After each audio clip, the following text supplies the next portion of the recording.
Previously, on Between the Fog and Fury podcast. Today we're talking about family zoning. California requires every city to show that it has enough land zoned to accommodate projected housing needs. There's the east side of San Francisco that is not being affected at all because the east side has been building, but the rest of the city, it hasn't been building as much housing. What are the actual state housing requirements that San Francisco must meet?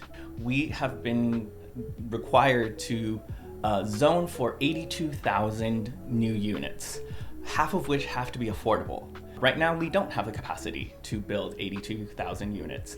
And why do people confuse the two between zoning and development? We kind of defer to our pre-existing understanding of these things, like through SimCity, like through Minecraft. So real life is not like a game. In San Francisco, our systems, our sewage system is over 150 years old. It's not just, here's an empty piece of land, let me throw these buildings on it, and we got a party going on. I love fantasy. But housing policy is not fantasy. SimCity, you can just build from the ground up and you have all these infrastructure built in the game. In real life, we have to work on the actual infrastructure, whether it's an aging one or whether it's building it out, making it stronger so that it can support more people. Why are people so afraid of family zoning? We have a lot of market rate housing that actually hasn't solved our housing crisis here in San Francisco. As we know, rents keep getting higher and higher and families get pushed out. We're building studios. You can't fit a family of 4 in a studio. If we just let the market dictate, then we still have a shortage of housing for families that specifically need it. If the family zoning doesn't pass at the end of January next year, the builder's remedy kicks in. We talked about it a little bit, but if the state deems that we do not have the capacity to build 82,000 units, under the builder's remedy, a developer can build however tall they want, and as long as that building meets very minimum building code requirements, they can build it. We lose any and all leverage to object to this development. The state saying essentially, hey, we gave you a chance to try and figure this out, you failed, and so now we're letting developers just really build whatever they want as long as it meets a very minimum standard. Who make this happen? That would be our very own representative, Scott Wiener, who passed legislation to put these very almost draconian measures in place. Is it all that bad? Is it really, really bad? Or is it just sort of a framework that it's setting up some rules to create something to happen? That's really a big question. There's nothing in this legislation that is forcing, requiring developers to come in and actually build these buildings here. But why don't we incorporate things like tenant protections, 100% affordable housing, and just protections for small businesses in making a framework? I know Supervisor Connie Chan is doing some amendments. I know Myrna Melgar is doing some amendments. What is the timeline right now? Once the amendments are proposed, they have to be voted on. Eventually, it'll go to the board. November 4th, Board of Supervisors meeting. That would be the fastest timeline. Tight timelines, and these really make a difference. This is Between the Fog and Fury, a podcast about San Francisco politics from an Asian American perspective. I'm your co-host, Natalie G. I'm Michael Nguyen. And I'm Jeremy Lee. Well, yeah, let's take us to the second segment here. Why do people care so much? Development totally matters, but it has to be treated as a whole solution. We're not in SimCity. We're not in Minecraft. We're poof, there's a house. Poof, there's an apartment building, or it naturally just happens. Remember, these are real people. If you're going to tear down that small coffee shop to build this gigantic 30-story building, the neighbors will care that the shadows cover now the playground next door. And what makes a neighborhood livable? I live in a city. Do I care that shadow? The EMB argument is I now live in a city. You should pretend it's a city. You're going to have shadows and that overcast. You chose to live in a city. Mm-hmm. The shadow argument is actually what pisses off a lot of the EMBs. Oh, yeah. And I completely sympathize with that. It's okay, I'm standing in a park and now I'm standing in a park that's a little bit darker. Who cares? We're in a housing crisis. We need more housing. People often view open public spaces through their own lens. Mm-hmm. But when you take, for example, a place like Chinatown, it's actually the most densely populated neighborhood west of Manhattan. Super, super dense. About half of the Chinatown population lives in SROs. So very small, cramped spaces. That's why you see all the Chinese aunties and uncles in Portsmouth Square. They don't want to stay in their little tiny shoebox all day. They need to breathe. They need to stretch their arms and legs, do like their Tai Chi in the morning. And that's why these open spaces are so important. We refer to Portsmouth Square as Chinatown's living room. So if a new development comes up and casts a large shadow over Chinatown or over Portsmouth Square, then you severely reduce the quality of this space that so many people depend on. NIMBY versus YIMBY. NIMBYs are going to say, we're not going to give developers free reign to destroy neighborhoods, right? This is what they're trying to do. YIMBYs are going to say, well, NIMBYs are basically freezing the city in a time where people are being priced out. But when we come down to just like the baseline of this, is both sides, they care about who gets to live in San Francisco, right? But do we want a city for everyone or just the wealthy, right? Because that's the real question. Not whether we build or not, but who are we building for in this place? Like every safeguard that we do fight for, right? Whether it's for rent control, legacy business support, small businesses, relocation assistance, like that's how we try to build that into this framework. And I think that's what's missing right now in the current plan as it is. I mean, yeah, what makes a neighborhood livable is safe and clean, vibrant streets, good transit, you can move around, you can have reliable public transit. Small businesses are actually succeeding and activating the streets and the culture of the space. Arts and culture is so integral to a neighborhood, making it feel good. Because like, okay, we have several beautiful space, like big, huge buildings in the China Basin and like 3rd Street corridor and like all that. Like, but does that feel like a neighborhood? Hitting really to the core of what neighborhoods are really trying to protect. You look at places like Mission Bay, like the East Cut, like Central Soma. These are all places that we refer to as like the emerging neighborhoods. They haven't gotten the decades of love that like other neighborhoods have gotten. You go to these neighborhoods, you walk around, and you feel like they're kind of sterile. Like they're not as vibrant. It's not like you're going out on a Saturday night to go clubbing in Mission Bay, or There's no entertainment zone out there yet. Yeah. And that's just the entertainment zone. It just feels so sterile. It doesn't feel like I'm in San Francisco anymore. I might as well be in Seattle. I might as well be in like some random development somewhere else. The community, like what makes the neighborhood special, right? So like what makes it the heart of the neighborhood? What brings people together? Like if you look at Sunset, Irving, if you look at these like different pockets, right? North Beach, there's so much culture in there. In Chinatown, so much culture, right? Mission, so much culture that brings people there and keeps the community together. And I think that's what one of the worries was, that by opening this up to developers to come in to upzone or whatnot, we lose that neighborhood character. I think that especially amongst the very strong urbanist crowd is that this element of neighborhood character, neighborhood vitality, it gets a bad rap. Oftentimes folks view it as like a smokescreen. Like, I don't want development. Neighborhood character, protect it. Like I get why people view it that way, but really, neighborhoods are living, breathing, like alive things. They are the results of decades and decades of contributions and involvement from the city, from the community, from small businesses. Like, it's a Herculean effort to make neighborhoods the awesome places that we love. And if we don't protect it, if we don't put measures in place to make sure that the small business that has been on the corner doesn't suddenly get kicked out and a Starbucks moves in. Like, we don't want that. In the state of California, commercial rent control is banned. So like if you're on a month-to-month lease, they can raise it to whatever, you have zero recourse. We need to protect our neighborhoods. Otherwise, where are we living? We love San Francisco because of all the different neighborhoods. Yeah, so like you can imagine it as a neighborhood as an ecosystem, right? It's not like one thing makes the neighborhood happen. It's actually all of the things happening all at the same times on all different parallel timelines and whatever is happening. That's called investment in the community. That's local investment, right? When people ask me all the time, like, what are you going to do to make the storefronts less vacant? That's actually filling the neighborhood with small businesses and creating an ecosystem where they can actually thrive.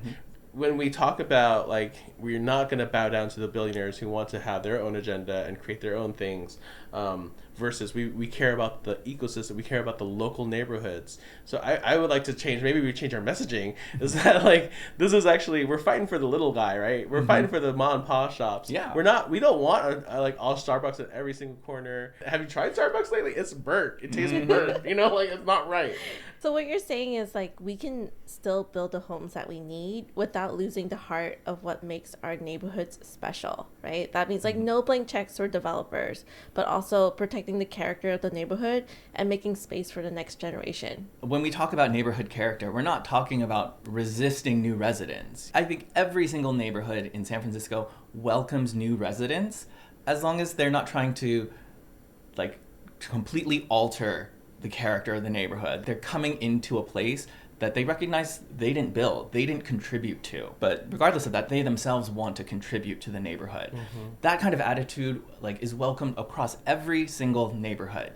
But it's the folks that are, to be honest, very self-interested, that are like, hey, my personal rent is too high, therefore we need to increase the supply, so my rent will go down. And I don't really care what happens to this neighborhood. Yeah. That kind of attitude is not wanted, is not welcome, because it's that we love and cherish our neighborhoods so much. I mean, if you talk to any Noe Valley resident, it's a little slice of heaven. I lived in Noe Valley when I first moved here to San Francisco. I was a law student at UC Hastings, now UC Law San Francisco, and I lucked out. I found a studio right there at 24th and Douglas, right across from a little dog park, and you had little strollers and babies, and right on the 24th Street corridor. And Noe Valley just is so magical. It's so, and it's actually very strong and has been very resilient. It's because of the ecosystem. It's because of the people and the neighborhood vitality. And so, like, when you say just build, you're creating a private developer to have so much an outsized impact in the neighborhood character. And I think that is what is making people so mad and scared. And what are you gonna do? You're gonna kill my little slice of heaven? Yeah. Are you crazy?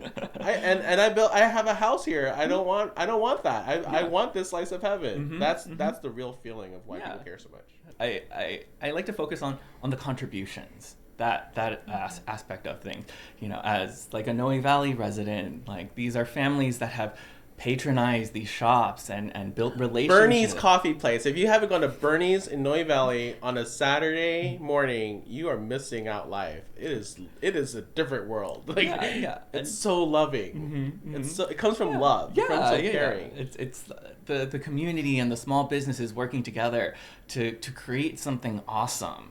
And that's why people feel so strongly. They love that they can walk down the street, order a coffee from the same barista that's been there for the past 3 years, chat them up, meet their neighbors at the coffee shop, maybe like exchange a few book recommendations. Like that's the beauty of neighborhoods. Yeah, small businesses are basically our neighborhood anchors. They bring people together, they bring community together. And just shout out to Mission Blue in Viz Valley, because that coffee shop brings a lot of people together. It's next to the Viz Valley Greenway. And a lot of the folks out in Viz Valley right now, they've been revitalizing Leland Street and trying to bring in more small businesses. It's not big corporations coming in to save our neighborhoods. It's people who live in the neighborhood coming out and creating these small businesses so that they can anchor that neighborhood. Yeah, I mean, that's part of why I love Livable City so much, because they sponsor Sunday Streets, where people can reclaim the streets. It's called our Open Streets program.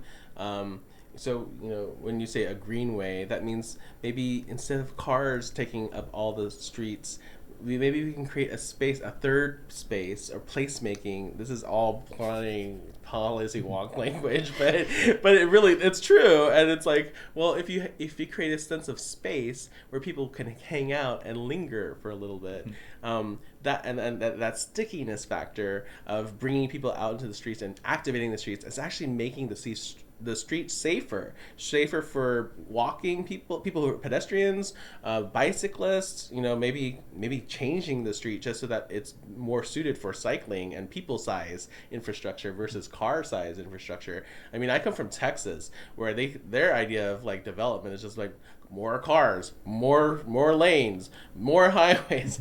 And I live in San Francisco, where I don't want to be in my car as much as possible. I have a car, and a lot of people have cars, so we have to have cars. But I love that now most streets, it seems like 20 miles an hour is the fastest you can drive in your car, which is basically what cyclists can drive, right? And so and that the signals are timed for cycling, like not for the cars, So and they have automated speed cameras, which I have some issues about, but it does kind of create an incentive to slow things down, build for people infrastructure, and that's the kind of things that actually supervisors have a lot of control and power about, right? Yeah. So you mentioned a lot about the biking infrastructure and slowing down. Urbanist, because I'm an urbanist. I agree with that, right? I think like no matter what your mode of transportation is, you should feel safe. But I also don't think we should be demonizing cars when our public transit system is not up to par. Yep. Like, it's going to face cuts next year, right? We're going to lose lines. We're going to lose service. And you can't tell people to get out of their cars and simply rely on public transportation, especially if it's a family living on the west side with multi-generations. You can't just say you can't have a car. You look at a neighborhood like Outer Richmond or Outer Sunset. Look me in the face, look me in the eyes, and tell me they have an easier commute to get downtown than someone who lives in Oakland. Mm-hmm. Like, it is a painful commute to go from the ocean to downtown. Mm-hmm. I did that several times yesterday, actually. From Ocean Beach to downtown, you kind of need a car. You can sit on the Judah, and it'll take you like an hour and a half. Yeah. And if you have the time, but most people working families don't have that time. Time is a luxury. Exactly. So I totally get it. And I sat in on the Eureka Valley Neighborhood Association. Shout out EVNA. They hosted a panel on Thursday this past week. You had the director of the SFMTA there, Julie. I forgot how to say. Crispin? Yes, and she's amazing, and she's stepping into a nightmare a little bit. There's going to be a $300 million funding gap next year for Muni. Muni might fail, and if Muni fails, that means nobody can get around. Like, who does Muni serve? It serves very low income folks, majority, but also serves working families and middle income families and people who have cars like me, but would rather not be in a car, and then just getting places. Like, you're robbing people of getting places to move about the city, and not just people in the city, but Bay Area wise, like people take BART and then they take Muni afterwards, right? So the thing with Muni public transit in the Bay Area, it is not a luxury. It's an actually essential part of this whole family zoning argument. And if you're going to upzone, then you have to have investments in transit. It's just, you have to do the two things. So there's actually going to be this is an advocacy moment now, but next year, if you're listening to this in 2026, there'll be a local measure, like a parcel tax, and then there'll be a regional measure, which is a sales tax. In San Francisco, it'll be a 1 cent sales tax.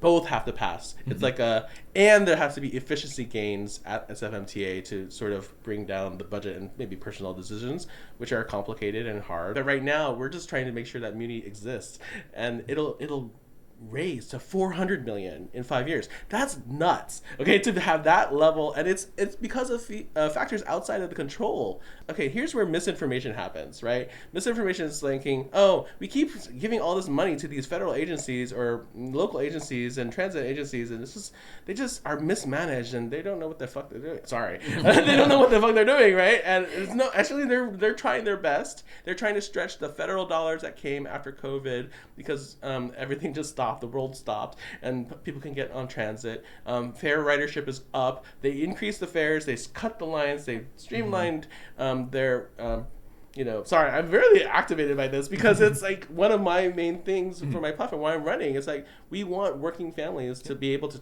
move around in this city, and a huge part of that is public transit. I'm going to bring this back to family zoning.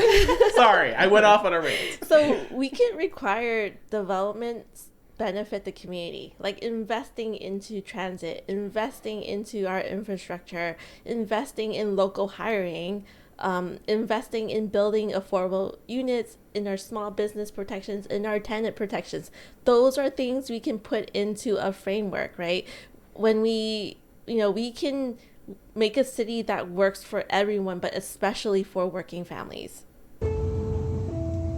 All right, let's move on to our next segment because I know this again, y'all. I told y'all, passionate energy here, and I identify as an urbanist, but with an anti-displacement lens, which is a very nuanced position. But I strongly believe in it, and I believe that neighborhoods will matter. And also, there is the NIMBY folks that, are characterized as like shadows and local control, and they're obstructionists. This ties directly to the legislative process, like how, people choose sides and like who's your champion, all these things. But most legislation isn't really won on headlines, right? It's like it's kind of amendments and negotiations and meetings and, lots and lots of meetings and process. Natalie mentioned a little bit about the timelines, but supervisors are working on these to secure protections for their constituencies, for renters, for small businesses, for longtime residents, not to block development, but to make sure that growth really reflects the city's values. I mean, I don't know. Do you, just offhand, Natalie, do you know much about the current process of like what's what, where's who's doing what, about what? I don't know. There's amendments that have been introduced. There's amendments that might be introduced soon. There's a lot happening. There's a lot of moving parts. There's a rally tomorrow on October 20th, one to support the mayor's family housing plan as is, and the other one to actually bring in those extra protections to craft this so that it does benefit more working families. But I also want to say, like, even if this passes, right, it depends on who's on the board. You can always change this. It depends on who's mayor. You can always change this. And realistically, can SF really build up that 82,000 units of housing within that certain amount of time? Or will it require changing it later on too? And again, that will depend on who's in office. Right now, and at this moment in time, a majority of the Board of Supervisors views this as must-pass legislation.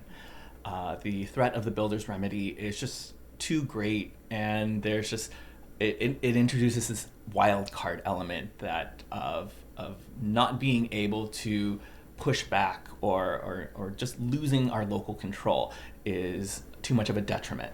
So, given that this legislation really needs to come through, I think a lot of the supervisors are working really, really hard, night and day, to make sure that yes, this is going to pass, but we're going to make sure small business protections are in place. We're going to make sure renter protections are in place. We're going to make sure that we actually get something delivered to our constituents, not just a blueprint for how to build. Yeah, and so negotiations. I took negotiations in law school, and I turned out to be actually an excellent negotiator because when I'm fighting for someone, I'm advocating for. I take a position. It's not my position. It's the position of my constituents. And my constituents say this is what matters to them, and they're not going to budge until this certain thing happens. And that's actually what's happening around the clock right now with all our legislators. I know I spoke with Supervisor Cheyenne Chen yesterday before all the protest rallies, and she's pushing through strong tenant protections amendments that will pass because she has the co-sponsors. But to get co-sponsors you have to have these meetings, and you have to say what do you want for your support on this. That's the process of our democracy, and I think it's lost on people on how political it can be, but also how important it is and how deeply it affects at the local level. what will get passed, what will get built in San Francisco. And so why is it important to fight for these amendments? Like, even when you can't stop the whole bill. Does anybody have any thoughts on amendments? Again, it's just a safeguard that we're fighting for, right? If we don't fight for these safeguards, then how are we going to make sure that these are going to be affordable for working families? How do we make sure that our tenants are not going to be evicted or neighborhoods being gentrified? How do we protect that neighborhood character while still making space to build housing and bring people in so that they can enjoy and experience the community? Yeah, and you're going to have advocates on both sides of legislation trying to influence the decisions of the legislators or the policymakers. But politicians aren't policymakers. They're actually just carrying forward what their neighborhoods are advocating for. So this is us trying to uplift the fog, okay? This is where you, the listener, can really make a difference wherever you are. Maybe you're not in San Francisco, but this is happening everywhere. Like, all cities deal with, like, housing and development. Basically, our entire nation, every single state is struggling with housing, to house all of its residents, to account for growth, and that, throughout history, housing developers have never been the saving grace.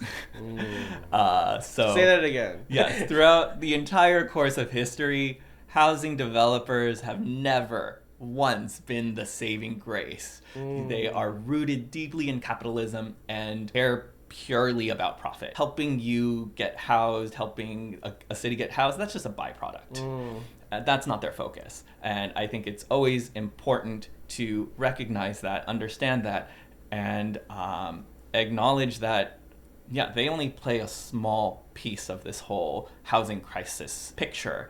There is all the legislation that protects people, that keeps them in place, that protects small businesses. Like, these are all part of the whole process. There's this one Facebook meme or something, like, at the end of the month, it's like, this is my monthly ritual of taking my earnings and delivering those earnings to my landlord every month. Like, and that's all I am. I'm just a person that delivers one capital and all of it to my landlords.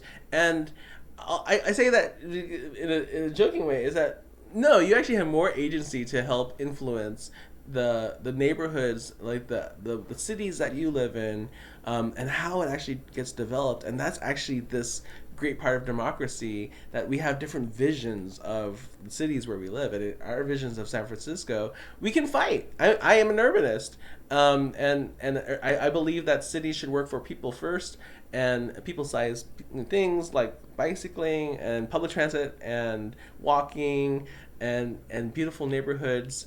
Again, beautiful, because it's not just these ugly things that just maximizes profit for developers. No, there's these things that work with our neighborhoods, that may be gentle density, smart density, folks where the neighborhoods can still retain a certain feel of what it is. But I can guarantee you, if you talk to any Noe Valley resident and you say, I want to build a 50-story skyscraper in the middle of 24th Street, they will. Not on my watch. Not on my watch. That's crazy. So we talk a lot about with the family zoning is making a plan to be able to build more housing so that more people can afford to live here. What we are not talking about in this conversation is stabilizing rent. Like, even if you have a supply of housing, and we know in San Francisco there's 40,000 vacant units that are just sitting vacant, we're not talking about rent stability in this conversation, right? When you stabilize rent, then you can stabilize the community. You can have teachers, nurses, firefighters, your middle working class folks be able to afford in the community. And just a reminder that rent control is banned in the city of San Francisco for buildings built after 1979. So we've had a great, hearty discussion about zoning and politics and housing, the number one issue in San Francisco. Family zoning isn't just one policy. It reflects something bigger.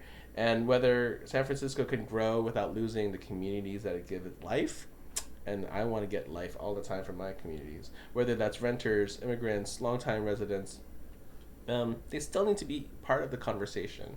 And so these fights aren't always flashy, but they're where the future of the city gets decided. So win or lose, we owe it to our neighborhoods to show up. I think at the heart of all this is loving our city and loving our neighborhoods so that future generations can still come here and still build a life here. It means building in San Francisco where everyone has a place to belong, and also being able to protect our neighborhood character as it is right now. Something to always keep in mind, kind of along the lines of what Natalie said, is that we all love San Francisco. And I think when we come from a place of understanding that regardless of our views or policy differences, we all truly, truly love this city, then we can actually start having conversations. We can trust each other. We can see that we're all acting in good faith. Yeah, I mean, you haven't lived until you've been yelled at by an advocate, especially at YIMBY. A lot of friends of mine are YIMBY, which is fun. And I'm like, well, I just ask loving questions, actually loving, empathetic questions of like, so where do you want these people to go if they get displaced? Or do you want like immigrants to be able to who can't afford anything in San Francisco to be able to live here? Or is it more just like the people who can have six-figure salaries? Like who are we trying to build this housing for, kind of thing? So we're gonna wrap it there. We're gonna close. Call to action. If you're enjoying listening to the show, let us know. We read every message, every comment.